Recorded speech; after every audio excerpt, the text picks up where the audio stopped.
Hello KVM fame, வாங்க மரவள்ளி கிழங்கு சீஸ் பால்ஸ் பண்ணலாமா?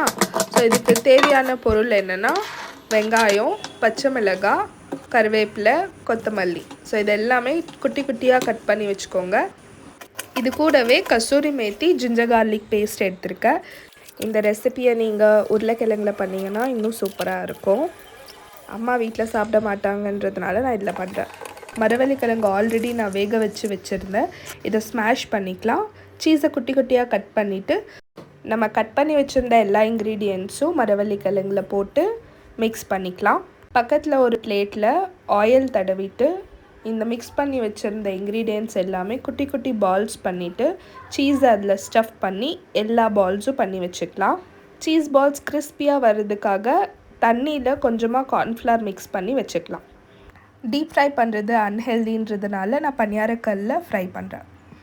டீப் ஃப்ரை பண்ணாததுனால கொஞ்சம் கொஞ்சமாக பட்டர் போட்டுக்கலாம் கிறிஸ்பியாக வர்றதுக்காக.